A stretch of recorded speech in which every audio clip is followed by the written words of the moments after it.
بسم اللہ الرحمن الرحیم الحمد للہ رب العالمین والصلاة والسلام علی رسولہ الکریم وعلی آلہ واصحابہ ومن تبعہم بإحسان الی یوم الدین۔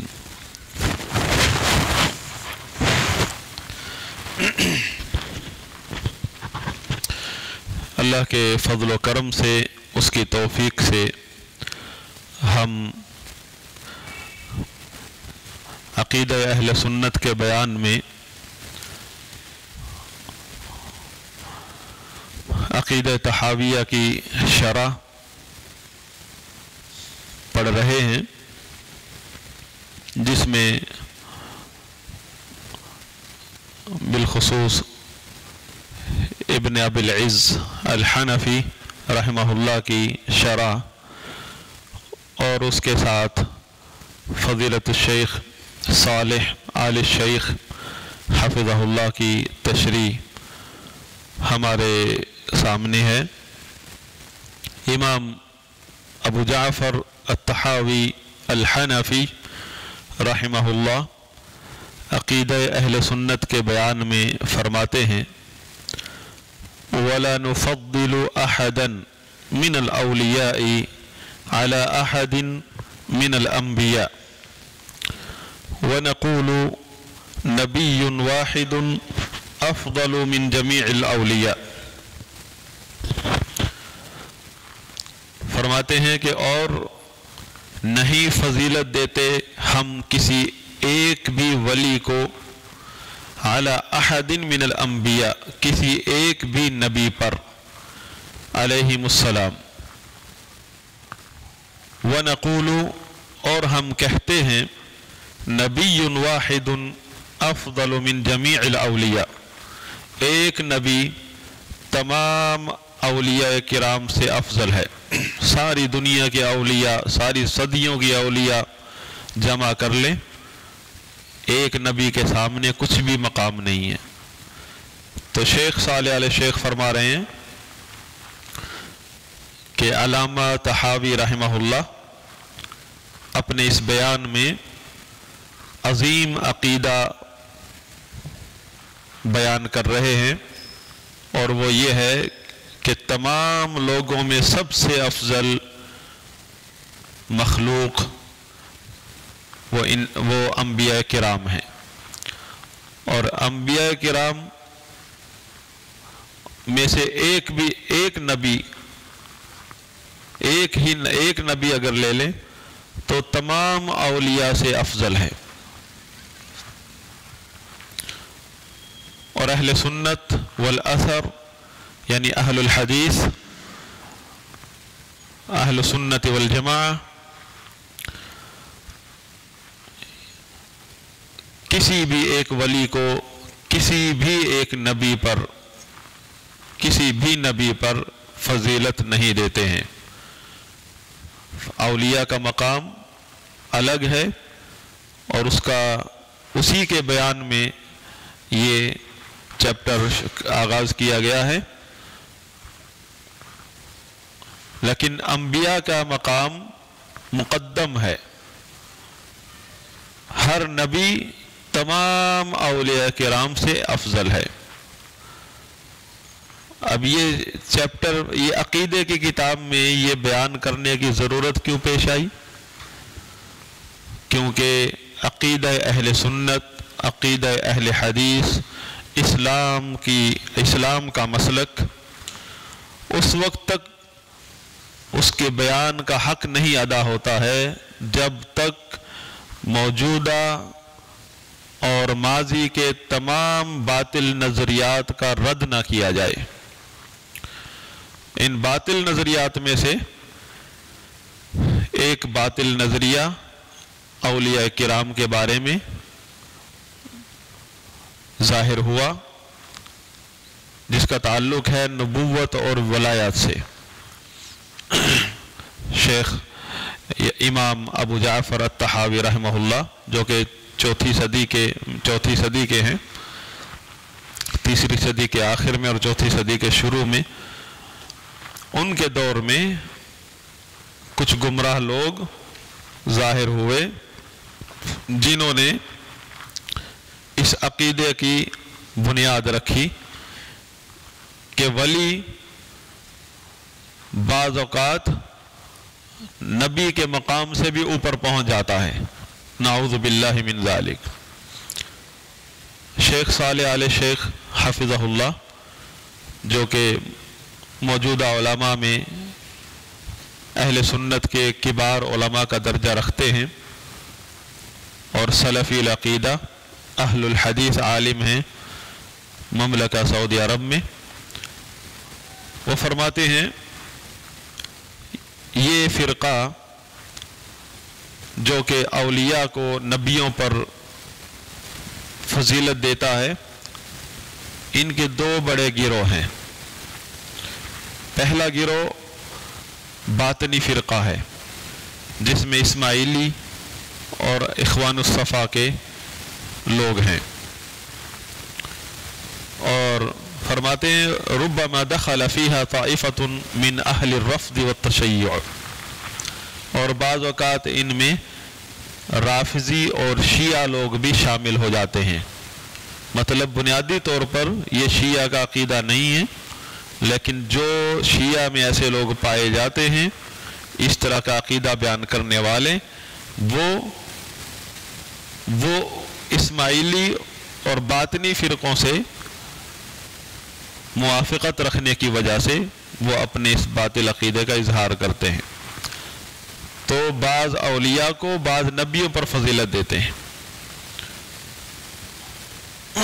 تو یہ دوسرا گروہ، یہ تو پہلا گروہ تھا جن کا تعلق باطنی فرقوں سے بنیادی طور پر ان کی بنیاد تشیع ہے، تو آگے ان کی بگڑتی ہوئی صورتیں، شکلیں اسماعیلی، رافضی، اس طرح کی شکلیں ہیں جو منظر عام پر آتی رہتی ہیں وقتاً فوقتاً۔ دوسرا گروہ جو ہے وہ اپنے آپ کو سنی کہتے ہیں ہمارے دور میں، اور وہ ہے غالی صوفی لوگ، صوفیوں کے میں سے غالی قسم کے صوفی، جن میں سر فہرست سابقہ دور میں حکیم ترمذی کے نام سے ایک محدث مشہور گزرے ہیں۔ وہ ترمذی نہیں، سنن ترمذی والے، یہ ترمذی ہے، اس کا نام ہے محمد بن علی بن حسن الترمذی۔ ان کی کتاب مشہور کتاب ہے ختم ولایت، ختم الولایہ۔ اس میں انہوں نے یہ عقیدے کی بنیاد رکھی ہے کہ جس طرح ختم نبوت کا عقیدہ ہے اس طرح ختم ولایت کا بھی عقیدہ ہے کہ جس طرح رسول اللہ صلی اللہ علیہ وسلم خاتم النبیین ہیں، اس طرح اولیاء میں سے بھی ایک ایسا ولی ہے، وہ ان کے نزدیک اپنا اپنا ہے، ان کے بھی آپس میں اختلافات ہیں، تو ہر آدمی کہتا ہے میں خاتم الولی ہوں کہ میرے بعد کوئی ولی نہیں ہے۔ تو یہ عقیدہ کی بنیاد اس گروہ نے رکھی، صوفی گروہ نے، اور جو اپنے آپ کو ہمارے دور میں کذباً و بہتاناً اپنے آپ کو اہل سنت کہتے ہیں۔ تو جیسے بعض علماء کا، اہل علم کا، محققین علماء کا کے اقوال میں سے ہے کہ تحقیق کرنے کے بعد پتہ یہ چلتا ہے کہ تصوف اور تشیع ایک ہی چشمے سے نکلے ہوئے دو راہ ہیں، رنگ مختلف ہے۔ تو امام ابو جعفر الطحاوی رحمہ اللہ صحیح عقیدہ بیان کر رہے ہیں، عقیدہ اہل سنت۔ اس طرح کے گمراہ لوگوں کو سمجھانے کے لیے اور ان کا رد کرنے کے لیے، تاکہ عام مسلمان اس طرح کی گمراہی میں مبتلا نہ ہو جائے۔ لہذا ہمارا یہ عقیدہ ہے کہ ولی نیکی میں، تقرب الہی میں کتنے ہی بلند مقام پہ کیوں نہ پہنچ جائے، وہ ایک نبی کی ایک معمولی سی نیکی ہے وہ ولی، جس کو آپ جو عام مسلمانوں سے، عام نیک لوگوں سے بڑے مقام پر ہوتا ہے، اونچے مقام پر ہوتا ہے ولی، اور وہ اولیاء کرام میں سے بھی چاہے اعلیٰ مقام پر پہنچ جائے پھر بھی وہ نبی کی ایک معمولی سی نیکی کے اندر شمار کیا جائے گا۔ نبی کے برابر کہاں ہو سکتا ہے؟ نبی کے برابر نہیں ہو سکتا، نبی سے اعلیٰ مقام کیسے پا سکتا ہے وہ؟ نعوذ باللہ من ذالک۔ اس نے جو کچھ بھی پایا ہے، جو کچھ بھی اسے مقام ملا ہے نیکی کا، ولایت کا یا اللہ کے تقرب کا، وہ تو ملا ہی نبی کی اتباع کی وجہ سے ہے۔ آگے آئے گی نبی کی ولی جو ہے اس کی تشریح کیا ہے، ولی ہوتا کون ہے، ولی کون ہو سکتا ہے۔ ولی تو اس میں بنیادی چیز یہ ہے ولی کے اندر کہ وہ نبی کا متبع ہے، نبی کی اتباع کی وجہ سے اس کو ولی کا مقام ملا ہے۔ تو جس کی اتباع کی وجہ سے ولی کا مقام ملا ہے وہ کس طرح اس سے اوپر جا سکتا ہے؟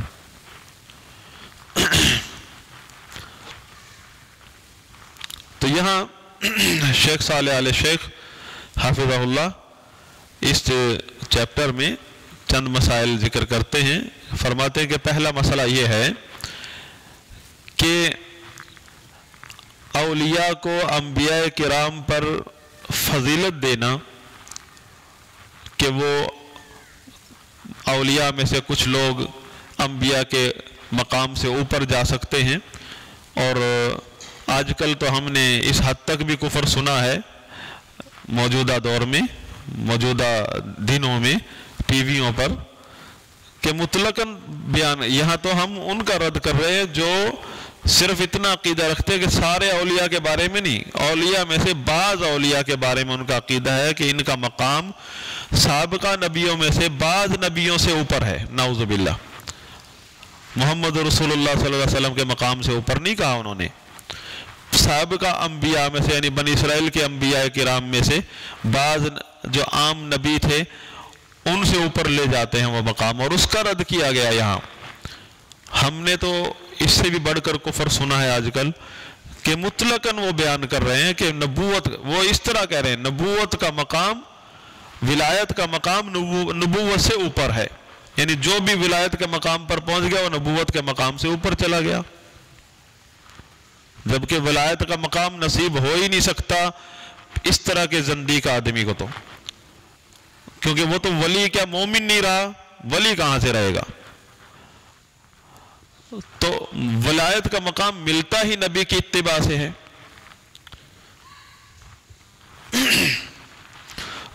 تو اولیاء کو انبیاء پر فضیلت دینا، اس کی بنیاد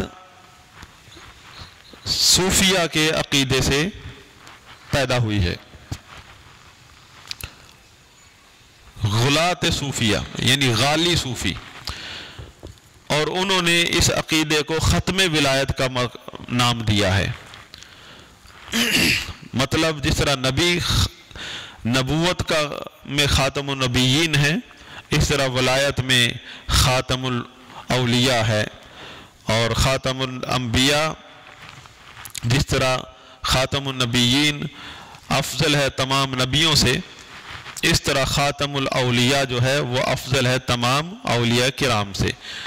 تو عقیدہ ختم ولایت جو ہے اس کا ذکر حکیم ترمذی جس کی کتاب ہے ولایت ختم الولایہ، ختم الولایہ مطلب ختم ولایت کے نام پر انہوں نے کتاب لکھی ہے، اور اس کتاب میں اس نے اس کا عقیدے کی بنیاد رکھی ہے، اور اس میں انہوں نے یہ ان کے کلام کا مفہوم ہے کہ ولی جو ہے باطن میں ایسے مقام پر پہنچ جاتا ہے کہ اللہ سے براہ راست احکامات لینا شروع کر دیتا ہے۔ تو اس لحاظ سے اس نے کہا کہ نبی سے بڑھ گیا مقام، کیونکہ نبی جو ہے وہ فرشتے کے ذریعے اللہ سے احکامات لیتا ہے، اور ولی جو ہے براہ راست لیتا ہے۔ نعوذ باللہ، ہم نے اس سے پہلے پڑھا تھا قرآن میں کہ نبی کو، یہ تو وحی کی ایک قسم ہے کہ فرشتے کے ذریعے اللہ تعالیٰ وحی نازل فرماتا ہے، لیکن قرآن میں اللہ تعالیٰ نے ذکر کیا کہ دو قسم کی ایسی وحی ہیں جن میں فرشتے کا بھی دخل نہیں ہے۔ براہ راست اللہ تعالیٰ اپنے نبی کو کلام سناتا ہے، کلام کرتا ہے اپنے نبی سے، براہ راست اپنے نبی کو وحی کرتا ہے اللہ تعالیٰ۔ فرشتے والی وحی تو ایک 3 اقسام میں سے ایک قسم ہے۔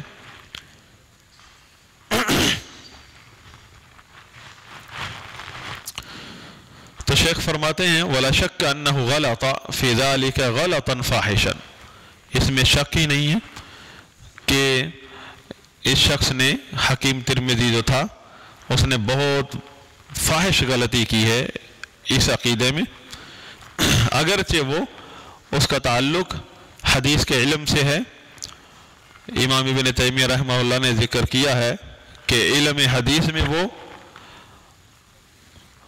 اعلیٰ مقام پر تھا وہ شخص حکیم ترمذی، لیکن عقیدہ تصوف کی وجہ سے اس کے اندر عقیدے کی خرابی اس حد تک پہنچ گئی۔ نہیں، جامع ترمذی والے نہیں ہیں۔ اس کے بعد حکیم ترمذی کے علاوہ ابن عربی ہے، دوسرا شخص جس کی کتاب ہے فصوص الحکم، الفتوحات المکیہ، اور اسی طرح ایک سوڈان کے ہیں محمد بن عثمان المرغنی، اور اسی طرح تیجانی ہے 13ویں صدی کے، مرغنی کی کتاب ہے تاج التفاسیر، جس میں اس نے اس عقیدے کی صراحت کی ہے، ختم ولایت کا عقیدہ۔ ختم ولایت کے عقیدے سے، یہ ختم ولایت کا عقیدہ اس کی بنیاد کس نے رکھی؟ صوفیوں نے، جو ابن عربی کے پیروکار ہیں، صوفی، غالی صوفی۔ اور اسی طرح ختم ولایت سے یہ عقیدہ پیدا ہوا کہ ولی جو ہے نبی کے مقام سے اوپر چلا جاتا ہے، کیونکہ ایک مقام ہے ولایت کا ان کے نزدیک کہ جس میں ولی براہ راست اللہ سے باتیں کرنے لگ جاتا ہے اور اللہ سے رہنمائی لینا شروع کر دیتا ہے، اس لحاظ سے وہ نبی سے بڑھ کر ہوا، نعوذ باللہ، نبوت کے مقام سے اوپر چلا گیا، والعیاذ باللہ۔ تو یہ شخصیات ہیں جن میں ابن عربی سر فہرست ہیں، جنہوں نے اس عقیدے کو لیا ہے۔ دوسری بات یہ ہے کہ ختم ولایت کا یہ عقیدہ 3 باتوں پر اس کی بنیاد ہے۔ پہلی بات یہ ہے کہ نبی کا تعلق شریعت سے ہے جو کہ ظاہر ہے، اور نبی جو ہے وہ خاتم النبیین محمد رسول اللہ صلی اللہ علیہ وسلم، آپ کا تعلق ہے شریعت سے، اور شریعت ظاہر سے تعلق رکھتی ہے۔ اور خاتم الاولیاء، ابن عربی نے دعویٰ کیا کہ میں خاتم الاولیاء ہوں، ابن عربی صوفی نے یہ دعویٰ کیا کہ میں خاتم الاولیاء ہوں، اور حکیم ترمذی نے اور دیگر جتنے میں نے نام لیے سب نے اپنا اپنا دعویٰ کیا ہے کہ میں ہوں خاتم الاولیاء۔ اور خاتم الاولیاء کے بارے میں کیا ہے بنیاد؟ پہلی بنیاد یہ ہے کہ نبی جس طرح شریعت لے کر آیا ہے تو خاتم الاولیاء طریقت لے کر آیا ہے۔ ہمارے ہاں آپ سنتے ہوں گے شریعت طریقت، شریعت الگ ہے، طریقت الگ ہے۔ خاتم الاولیاء طریقت لے کر آیا، یہ بھی ایک شریعت ہے، یہ باطنی شریعت ہے، وہ ظاہری شریعت ہے۔ یعنی اس باطنی شریعت کا، یعنی طریقت کا نبی کو کوئی علم نہیں، نعوذ باللہ۔ اور پھر تکلف کیوں کرتے ہو اپنے طریقت کا؟ کبھی ابو بکر سے ملا رہے ہیں، کبھی علی سے ملا رہے ہیں، تکلف کرنے کی کیا ضرورت ہے؟ سیدھا سیدھا کہو کہ ہمارا خاتم الاولیاء جو ہے ابن عربی ہے، اس نے ڈائریکٹ آسمانوں سے لے کر آیا یہ شریعت۔ پھر تکلف بھی کرتے ہیں، کیونکہ امت اسلامیہ جو ہے وہ عوام الناس اکثریت اس کی فطرت پر ہے، وہ اس چیز کو قبول نہیں کرے گی کبھی بھی۔ امت اسلامیہ چاہے عام لوگ ہیں، عوام الناس کہیں کسی بھی علاقے کے ہیں، وہ اس چیز کو قبول نہیں کریں گے کہ آپ ہمیں محمد رسول اللہ صلی اللہ علیہ وسلم سے نکال کر ایک ابن عربی صوفی کے اوپر ایمان لانے کی دعوت دے رہے ہیں۔ ڈائریکٹ نہیں کہہ سکتے وہ، لیکن اس عقیدے کی بنیاد یہ ہے، ختم ولایت کے عقیدے کی بنیاد یہی ہے کہ ایک طرف شریعت ہے، ایک طرف طریقت ہے۔ یہ شریعت و طریقت کا نظریہ آیا ہی ادھر سے، ختم ولایت کے عقیدے سے، اور ختم ولایت کی بنیاد ان لوگوں نے رکھی ہے، ابن عربی، حکیم ترمذی اور تیجانی، مرغنی، یہ 12ویں 13ویں صدی میں۔ تو کہتے ہیں جو خاتم الاولیاء ہے وہ ظاہر میں نبی کے ساتھ ہے، لیکن باطن میں وہ نبی کی اس کو ضرورت نہیں ہے، نبوت کی پیروی کی ضرورت نہیں ہے، وہ ڈائریکٹ اللہ سے رہنمائی لیتا ہے، نعوذ باللہ۔ اسی لیے وہ کہتے ہیں کہ انبیاء کرام جو ہیں وہ ظاہر کو دیکھتے ہیں، اس لیے ظاہری عبادات کا اہتمام کرتے ہیں اور ظاہری عبادات کے بارے میں بتاتے ہیں۔ اور خاتم الاولیاء، اور کہتے ہیں صفوۃ الاولیاء، یعنی یہ صفوہ مصطفیٰ، رسول اللہ صلی اللہ علیہ وسلم مصطفیٰ ہیں نبوت میں، تو خاتم الاولیاء ان کا حضرت صاحب جو ہے وہ ابن عربی، وہ مصطفیٰ ہے ولایت میں، صفوۃ الاولیاء، خاتم الاولیاء۔ تو وہ اس کا سارے کا سارا دھیان ڈائریکٹ اللہ سے کلام کرنے میں ہے، نبی کا سارا دھیان قرآن اور حدیث میں ہے۔ تو اسی لیے ائمہ، صحابہ، تابعین، تبع تابعین، ائمہ کرام کو، محدثین، فقہا کو کہتے ہیں یہ علماء ظاہر ہیں، یہ ظاہری امور جانتے، یہ ہماری عارفانہ کلام کو نہیں سمجھ سکتے۔ عارفانہ کلام جو اصطلاح چلی ہے، اس کا تعلق بھی اسی عقیدے سے ہے کہ وہ کلام جو ظاہر میں شریعت کی روح میں کفر ہے، تم نہیں سمجھ پاتے، یعنی شریعت کی روح میں کفر ہے، اور ان کے باطن میں انہوں نے وہ ڈائریکٹ اللہ سے لیا ہے، مطلب پھر تو کفر کے راستے کھول دیے، یعنی آپ شریعت کی روشنی میں فتویٰ نہیں لگا سکتے، غلط صحیح کا فیصلہ شریعت کی روشنی میں نہیں کر سکتے، حالانکہ اللہ کے نبی صلی اللہ علیہ وسلم نے تو یہاں تک بتا دیا ہے کہ حلال واضح ہے، حرام واضح ہے، اور کچھ ایسی چیزیں ہیں جو آپ کے نزدیک واضح نہیں ہوتی کہ یہ حلال ہے یا حرام ہے۔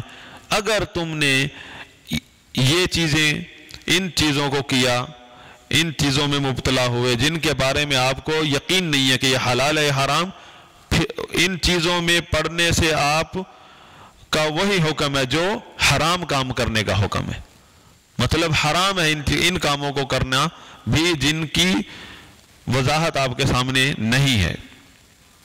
جب تک آپ کو یقین نہ ہو کہ یہ چیز حلال ہے یا حرام ہے، اس سے پہلے اس چیز سے دور رہنا فرض ہے، ورنہ اس چیز میں پڑنا بھی حرام ہے۔ یعنی شریعت ایک بندے کو علم نہیں ہے کہ شریعت کی روشنی میں یہ حلال ہے یا حرام ہے، تحقیق نہیں ہوئی اس کی مکمل، تو اس صورت میں اس کے لیے وہ کام بھی حرام ہو جاتا ہے، چاہے بعد میں پوچھنے کے بعد، تحقیق کرنے کے بعد وہ حلال ہی نکلے۔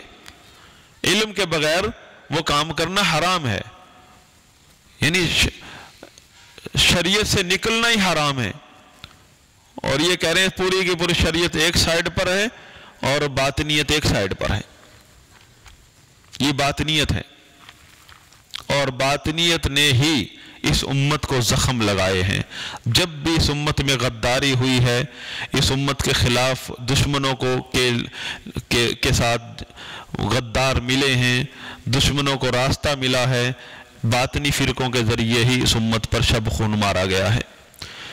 باطنی فرقوں کے ذریعے ہی اس امت کا گلا گھونٹنے کی کوشش کی گئی ہے صدیوں سے۔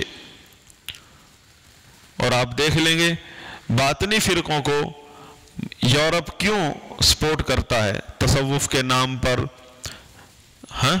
روحانیت کے نام پر خانقاہیں ایک ہیں یورپ میں، وہیں چشتی بیٹھا ہے، وہیں قادری بیٹھا ہے، اور وہیں یہودی بیٹھا ہے ایک ہی خانقاہ میں، بلکہ بڑا جو پیر ہے وہ یہودی ہے، نیچے چشتی، قادری اور سہروردی اور یہودی، کرسچن، سادھو، ہندو، سکھ سب بیٹھے ہیں۔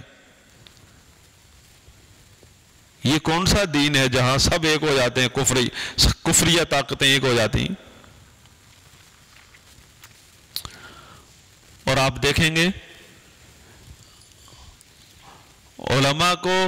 علماء کے مقام کو گرانے کی کوشش کی جاتی ہے کہ کچھ نہیں ہے ان کی حیثیت، مذاق کیے جاتے ہیں، ڈرامے میں بھی، فلموں میں بھی ایسا رول دکھایا جاتا ہے کہ عالم کے مقام کو گرانے کی کوشش کی جاتی ہے۔ اور صوفی کے مقام کو، باطنی کے مقام کو ظاہر میں بھی آپ دیکھیں، باطنی فرقے مزار بنا کر بیٹھے ہیں، بڑے بڑے سیاستدان ہل نہیں سکتے، ان کی حاضری دیتے ہیں، ہر سیاسی پارٹی ان کا لنک ان خانقاہوں سے کیوں ہے؟ جبکہ وہ تو ظاہر میں سیکولر لبرل ہیں، لیکن خانقاہوں سے کیوں ان کا جوڑ؟ آپ دیکھیں گے ظاہر میں وہ کہتا ہے لبرل ہے، سیکولر ہے، اس طرح کی دعوت دیتا ہے، اور کبھی وہ کالے کپڑے کے پہن کر ماتم کرتا ہوا نظر آئے گا، کبھی آپ کو مزار پر حاضری دیتا ہوا نظر آئے گا، کبھی خانقاہ میں جا کر ذکر کی محفل میں بیٹھا ہوا نظر آئے گا۔ یہ لنک کیوں ہے؟ دین، وہ ایک طرف دین سے بیزاری، سیکولرزم کا مطلب کیا ہے؟ اسلام کو ایک سائیڈ پر رکھو، اپنے دین کو ایک سائیڈ پر رکھو، سیاست سب سے اوپر، دین آپ کا اپنے گھر میں اور مسجد میں رکھو۔ پھر بعد میں آ کر مسجد میں بھی آپ کو پکڑے گا، کہے گا اسلام کا یہ چیپٹر بیان نہیں کرو، گھر میں بھی آپ کو آئے گا، پھر اس کے دائی پہنچ جائے، آپ کے اولاد کو گمراہ کرے گا، گھر میں بھی مل جائیں گے آپ کو کہ پردہ شدت ہے، حرام حلال کی تمیز کرنے، کیا ہے یہ ہے؟ حلال حرام، ہر وقت حلال حرام کے فتوے کا نام دے کر متنفر کرے گا، ڈرائے گا آپ کو کہ آپ تو فتوے دیتے ہیں ہر وقت۔ بے اللہ کا حکم ہے حرام سے بچنا، کون ڈرا رہے ہیں؟ سیکولرزم کی دعوت دینے والا۔ بات ہو رہی ہے باطنی فرقوں کی، کہ باطنی فرقے ہمیشہ سے خطرناک ثابت ہوئے، اور یہ دیکھیں ختم ولایت کے عقیدے سے انہوں نے شریعت سے آزادی کا پروانہ جاری کیا ہے، ختم ولایت کے عقیدے سے کہ شریعت سے ہم آزاد ہو گئے، ایک آدمی آزاد ہو جاتا ہے، اور یہ نواقض اسلام میں سے ایک ناقض ہے کہ جو آدمی یہ عقیدہ رکھے کہ شریعت اسلامیہ، شریعت محمدی سے کسی بھی شخص کو آزادی مل سکتی ہے، وہ دائرۂ شریعت سے نکل کے حلال حرام کی تمیز اس کے لیے نہیں رہی، وہ جو مرضی کرتا پھرے، ایسا جائز ہے کسی کے بارے میں؟ یہ عقیدہ رکھنا، یہ عقیدہ، یہ نظریہ ہی اسلام سے خارج کر دیتا ہے بندے کو، یہ کفر اکبر ہے۔ اور یہاں بنیاد اس عقیدے کی رکھی جا رہی ہے کہ شریعت اسلامیہ وہ نبی سے ہی اس کو جدا کر دیا کہ نبی کا راستہ اور ولی کا راستہ اور، وہ ولی نہیں رہتا جو نبی کے راستے سے ہٹ جائے، وہ تو کفر کا راستہ ہے، جہنم کا راستہ ہے۔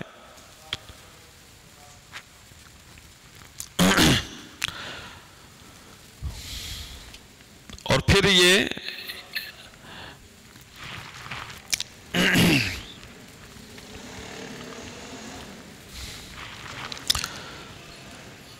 پھر اپنے اس عقیدے کی تبلیغ کے لیے قرآن کی آیات اور نبی صلی اللہ علیہ وسلم کے احادیث کو غلط رنگ دیتے ہیں، غلط تفسیریں کرتے ہیں، اس کی ثابت کرنے کی کوشش کرتے ہیں کہ یہ عقیدہ قرآن و حدیث میں ہے۔ تو بھائی ابن عربی سے پہلے کون تھا ولی؟ صحابہ میں کوئی خاتم الولایا کیوں نہیں ہوا؟ علی کیوں نہیں ہوئے خاتم الاولیاء؟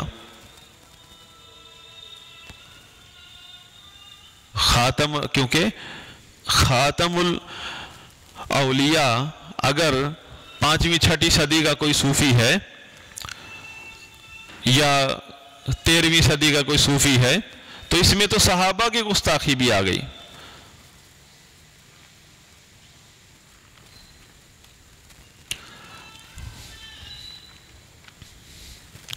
جبکہ صحابہ کرام کو ائمۃ الہدیٰ کا مقام دیا ہے اللہ تعالیٰ نے، من النبیین والصدیقین والشہداء والصالحین، کہ 4 نبیین، صدیقین والشہداء والصالحین، کہ وہ راستہ جن پر، ان لوگوں کا راستہ جن پر اللہ کا انعام ہوا ہے، وہ راستہ صراط مستقیم ہے، وہ راستہ جنت کا راستہ ہے، وہ اسلام ہے.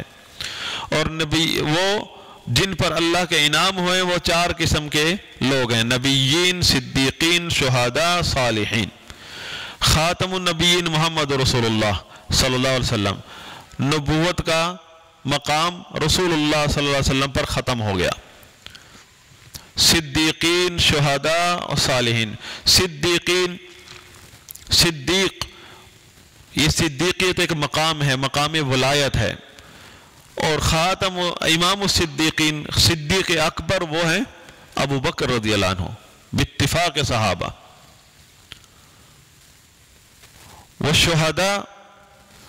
والشہداء سید الشہداء بھی صحابہ ہیں. اور شہداء بھی، شہادت یہاں شہادت 2 قسم کی ہیں. ایک شہادت میدان جنگ میں اللہ کے دشمنوں سے توحید کی بنیاد پر لڑتے ہوئے، کفر اسلام کی جنگ میں جان دے دینا، یہ شہادت ہے. یہ چھوٹا درجہ رکھتی ہے. اس سے بڑی شہادت ہے کہ لا الہ الا اللہ، اہل کفر کے سامنے اس بات کی گواہی دینا اور ثابت قدم رہنا کہ نہیں ہے کوئی معبود برحق سوائے اللہ کے. اور کتنے نبیوں کو اس بات پر شہید کیا گیا ہے. ایک دن میں 200 نبیوں کو ذبح کیا گیا، نعوذ باللہ. کس بات پر؟ لا الہ الا اللہ کی گواہی کی وجہ سے. گواہی شہادت کو کہتے ہیں. یہ شہادت عظمیٰ ہے. اور صحابہ کرام شہادت کے دونوں مقام میں سید الشہداء ہیں، کیونکہ ان کے بعد جتنے بھی آنے والے شہید ہیں، جتنے بھی لوگ ہیں عقیدے میں شہید ہوں، جس طرح ایک مسلمان کو اس بات پر قتل کر دیا جائے، جیسے پنجاب میں ہوا، کہ وہ توحید کا اقرار کرتا ہے کہ اللہ کسی کا محتاج نہیں، سب اس کے محتاج ہیں. توحید ربوبیت ہے. یہ اس نے توحید ربوبیت بیان کی ہے جس پر مشرکین مکہ کا بھی ایمان ہے. اس بات پر اس کو شہید کر دیا جائے، ظلم کی حد ہے، انتہا ہو گئی. یہ شہادت جو ہے، یہ شہادت توحید ہے. یہ شہادت ایک مقام ہے کہ توحید کی بنا پر ایک شخص کو شہید کر دیا گیا. اس نے دونوں مقام پا لیے، جان دے دی اور توحید کی گواہی دی. اور اگر جان نہیں بھی دی، اگر جتنے بھی مومن ہیں، مسلمان ہیں، وہ شہداء ہیں کہ ثابت قدم ہے اللہ کی توحید پر. اور صحابہ کرام اس مقام میں امامت کا درجہ رکھتے ہیں. والصالحین، صالحین یہ بھی ایک مقام ہے ولایت کا. صالح یعنی عقیدہ بھی درست، اس کا عمل بھی درست، سیرت، کردار، عقیدہ، نظریہ، مسلک، سب رسول اللہ صلی اللہ علیہ وسلم کی اتباع کے مطابق. اس میں بھی صحابہ کرام امامت کا درجہ رکھتے ہیں. کون سا مقام ہے ولایت کا جو اللہ تعالیٰ نے غیر صحابہ کے لیے اس میں امامت کا درجہ، غیر صحابہ کو اس میں صحابہ کے برابر یا صحابہ سے اوپر مقام دے دیا ہو۔ غیر صحابہ جب تک وہ صحابہ کرام کے اتباع نہیں کریں گے، خالی نبی صلی اللہ علیہ وسلم کی بات نہیں کی، تابعین کس کو کہتے ہیں؟ جو کتاب و سنت پر رسول اللہ صلی اللہ علیہ وسلم کی دعوت پر صحابہ کے اتباع کرتے ہوئے چلے، صحابہ کے فہم کے مطابق جنہوں نے کتاب و سنت پر عمل کیا، اس لیے ان کو تابعین کہا گیا ہے۔ اور اسی دور میں جنہوں نے صحابہ کی مخالفت کی، نظریاتی طور پر چاہے کی ہو، فقہ میں، نماز میں، طریقے میں سب ایک ہی تھے، لیکن نظریے میں کہیں صحابہ سے تصادم کیا، وہیں سے فرقے کی بنیاد بن گئی۔ چاہے کتنے ہی نیک کیوں نہ ہوں، ان کو تابعین میں شمار نہیں کیا جاتا۔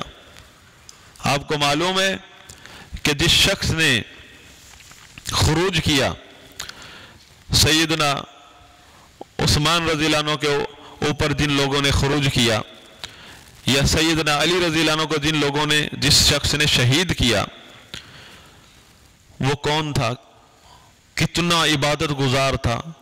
اس نے کہا میرا سارا جسم کاٹ دو، میری زبان نہیں کاٹنا، کیونکہ مجھے بڑی تکلیف ہوگی کہ میری زبان سے اللہ کا ذکر نہ ہو، میں ہر وقت میری زبان اللہ کے ذکر میں مصروف رہتی ہے۔ تو اس کے اس ذکر کو، اس عبادت کو دیکھ کر ہم کہیں کہ ولایت کے مقام پر پہنچا ہوا ہے۔ صحابہ کرام تو ظاہر کو دیکھ رہے ہیں، شریعت جانتے ہیں، بس باطن کو تو نہیں جانتے، نعوذ باللہ۔ اس نے اللہ سے ڈائریکٹ احکامات لے لیے ہیں، ہاں، کیونکہ اتنا نیک ہے، اتنا عبادت گزار ہے، ذکر و ذکر، ذکر ہی ذکر، حتیٰ کہ رو پڑا کہ میرا سارا جسم کاٹ دو، میری زبان نہیں کاٹنا، میں ذکر کیسے کروں گا؟ تو وہ شریعت کے طریقے پر تھا یا ولایت کے طریقے پر تھا؟ شریعت کی روشنی میں تو وہ گمراہ ہے، اور اس کی گمراہی کا مین سبب یہ ہے کہ وہ صحابہ کے خلاف ہیں۔ صرف صحابہ کی مخالفت کرنے کی بنا پر گمراہ ثابت ہوا۔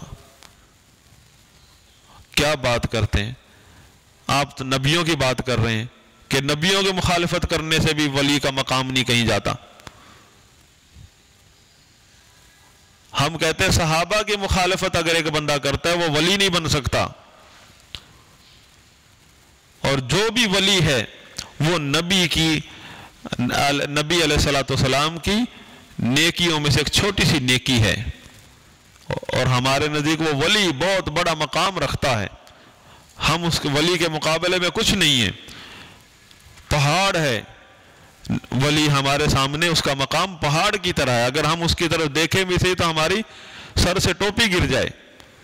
ہم اس کے مقام کا احترام کرتے ہیں، ولی کو کا مقام مانتے ہیں، لیکن اتنا بڑا مقام ہونے کے باوجود بھی نبی کی ایک چھوٹی سی نیکی شمار ہوتا ہے وہ، اور نبی علیہ السلام کی پھر اس سے جو نبیوں کی نیکیاں ہیں اس سے بڑی بڑی، وہ کتنی بڑی ہوں گی؟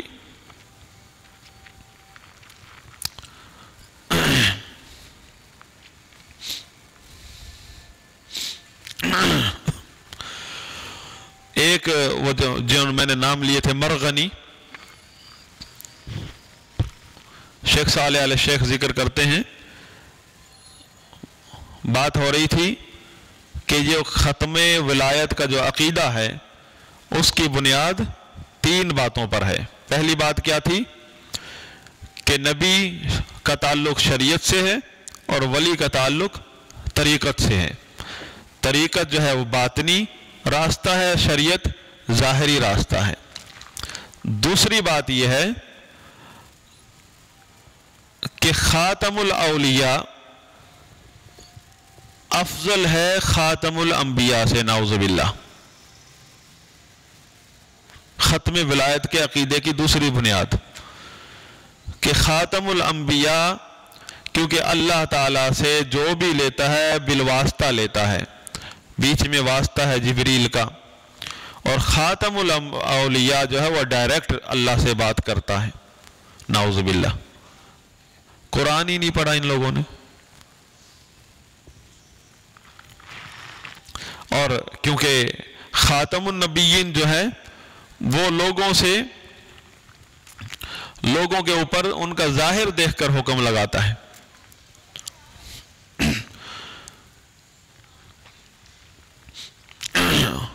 اور ظاہر کی اصلاح کرتا ہے نبی خاتم النبیین، اور کہتے ہیں کہ خاتم الاولیاء جو ہے وہ لوگوں کے باطن کی اصلاح کرتا ہے۔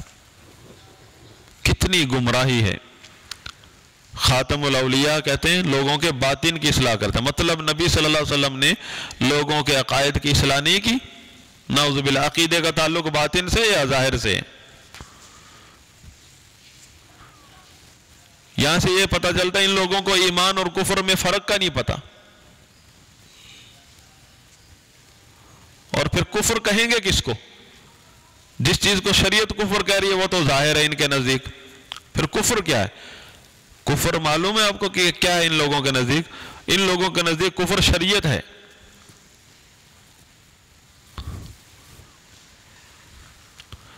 اسی لیے وہ مرغنی جو ہے وہ اس کا دعویٰ تھا کہ میں خاتم الاولیاء ہوں۔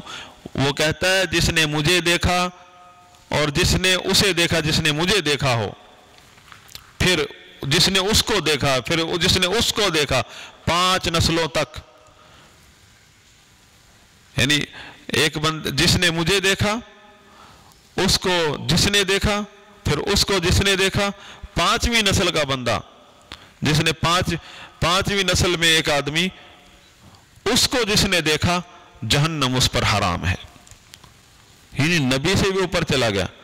نبی صلی اللہ علیہ وسلم نے بھی ایسی فضیلت نہیں بتائی کہ صحابہ کے علاوہ کہ جس نے میرے صحابہ کو دیکھا اور وہ اس پر جنت حرام ہے۔ صحابہ کے لیے تو ہے وعدہ ہے اللہ کا۔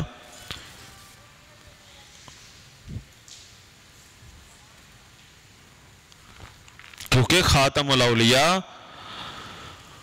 میں ایسا نور ہے جو اللہ تعالیٰ نے ڈال دیا ہے، نعوذ باللہ۔ یہ ان کا عقیدہ ہے کہ اللہ تعالیٰ نے ڈائریکٹ اس میں ایک ایسا نور ڈال دیا ہے جس کی وجہ سے فضیلت پیدا ہو گئی۔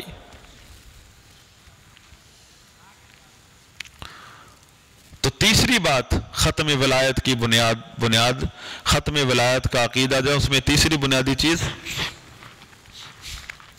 کہ ولی اور نبی کے درمیان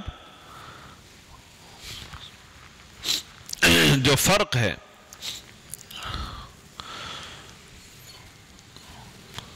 وہ اس پہلو سے ہے کہ نبی وحی لے کر آیا ہے اور اسے اللہ تعالیٰ نے چنا ہے، اور خاتم الاولیاء جو ہے اس پر وحی جو ہے خود بخود آئی ہے، کہ اس پر وحی کا فیض ہوا ہے، اور کیونکہ وہ پہلے سے تیار تھا اپنے باطن کے تزکیے کے لیے۔ نبی پہلے سے نعوذ باللہ تیار نہیں تھا، اس کو اچانک اللہ تعالیٰ نے چن لیا، اور ولی جو ہے وہ پہلے سے تزکیہ نفس کے راستے پر لگا ہوا تھا اور اس پر وحی کا فیض ہوا۔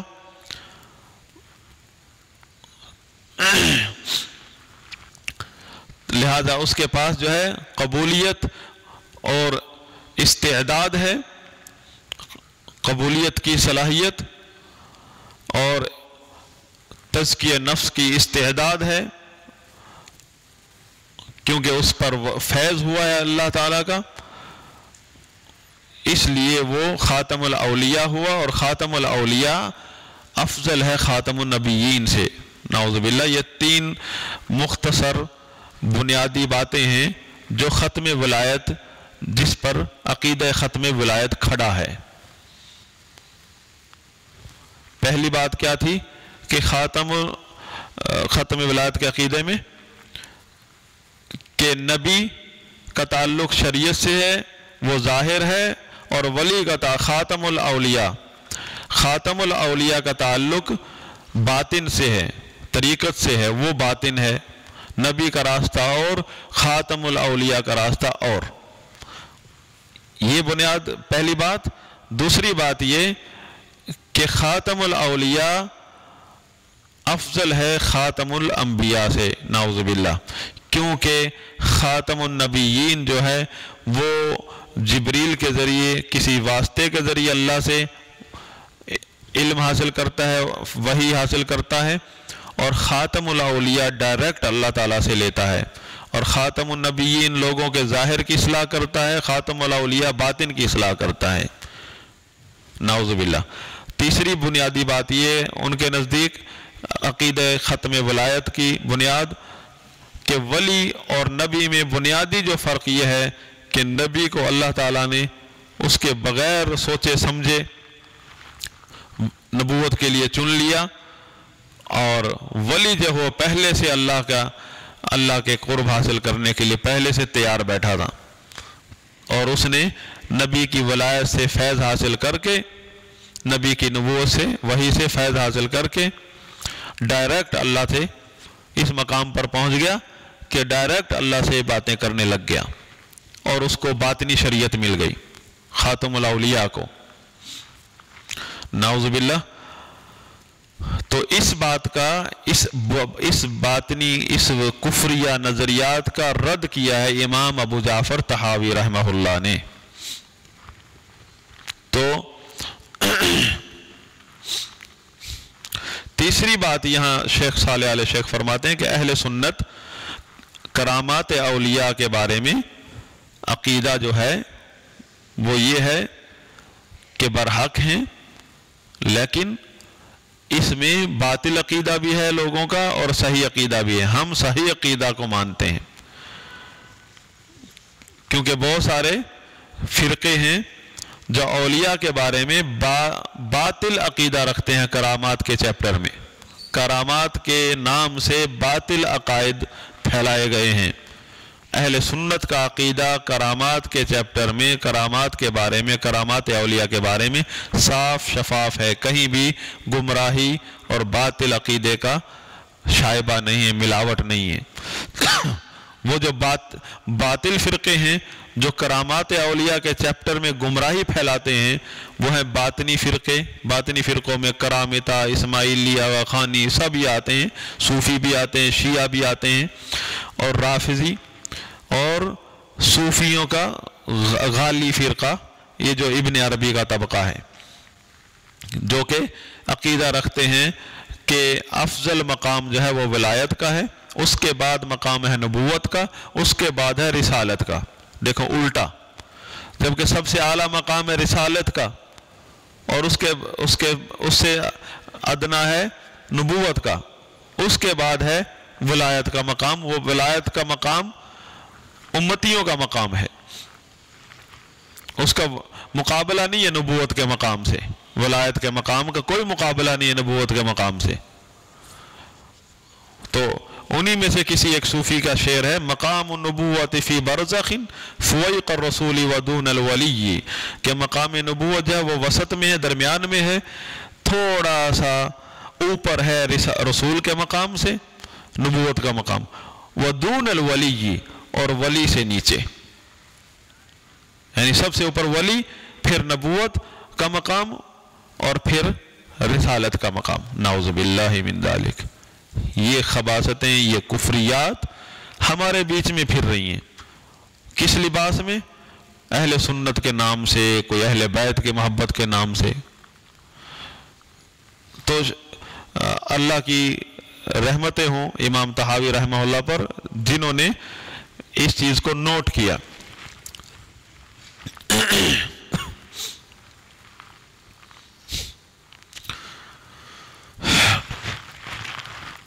تو یہ صوفی کہتے ہیں، بعض نے لکھا کہ من ضروریات مذہبنا ان لأئمتنا مقاما لا يبلغه ملک مقرب ولا نبی مرسل۔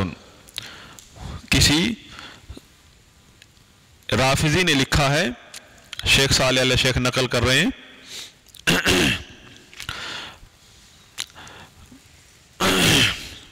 کسی اثنا عشری نے، ہاں یہ خمینی کی عبارت ہے، خمینی کی عبارت ہے کہ من ضروریات مذہبنا، ہمارے مذہب کی ضروریات، یعنی ہمارے مذہب کے ایسے عقائد میں سے جن کا جاننا بدیہی ہے، جس میں کوئی شک و شبہ نہیں ہے، ہر عامی اور خاص سب کے عقیدے میں یہ بات ہونا ضروری ہے کہ ہمارے آئمہ اماموں کا مقام یعنی 12 امام کا مقام ایسا ہے جس تک نہ کوئی مقرب فرشتہ پہنچ سکتا ہے، نہ کوئی نبی مرسل رسول پہنچ سکتا ہے، نعوذ باللہ من ذالک۔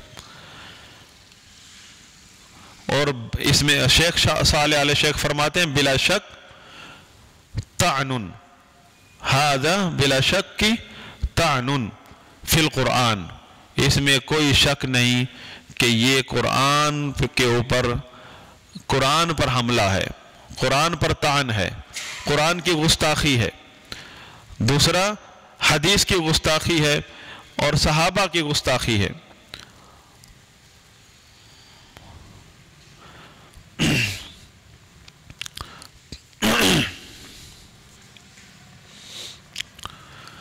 کیونکہ جو بھی یہ عقیدہ رکھتا ہے وہ پھر قرآن اور حدیث اور صحابہ کو کچھ نہیں سمجھتا، بلکہ ان کی گستاخی ضرور کرتا ہے۔ کہ جب کوئی ایسی شخصیات ہیں آپ کے سامنے جن کا مقام فرشتوں سے اور نبیوں سے بھی اوپر ہے، تو پھر قرآن کیا ہے آپ کے سامنے؟ کیونکہ قرآن تو نبی پر اترا ہے، فرشتہ لے کر آیا ہے، اور صحابہ تو صرف نبی کی اتباع کرتے ہیں، اس سے باہر نکلتے ہی نہیں ہیں۔ اور آپ کو نعوذ باللہ ایسے لوگ مل گئے ہیں جو نبیوں اور فرشتوں سے بھی اوپر ہیں، تو آپ کا کیا تعلق؟ آپ کو کیا ضرورت ہے؟ اسلام کی بھی ضرورت نہیں ہے آپ کو، تو کیا ضرورت ہے؟ تو اس لیے اس اسلام پر بھی حملہ کریں گے یہ لوگ جس اسلام میں قرآن، حدیث اور صحابہ کی بات ہوگی۔ کیونکہ اسلام تو جسے ہم شریعت اسلامیہ کہتے ہیں وہ تو صرف قرآن، حدیث اور صحابہ ہے، اللہ، اس کا رسول اور صحابہ کرام۔ تو اس لیے ان لوگوں کی دشمنی صحابہ سے اور قرآن سے، حدیث سے کوئی نئی چیز نہیں ہے، کوئی تعجب کی بات نہیں ہوگی۔ اب اس امت کے اندر سب سے افضل مقام کس کا ہے؟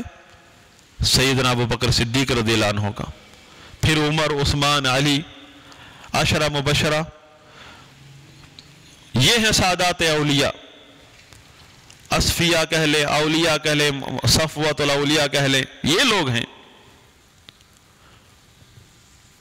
تو جو شخص اپنے خاص شخصیات کو اولیاء کا درجہ دے کر نبیوں، فرشتوں اور رسولوں سے بھی اوپر سمجھتا ہے، وہ ان صحابہ کو کیا سمجھے گا؟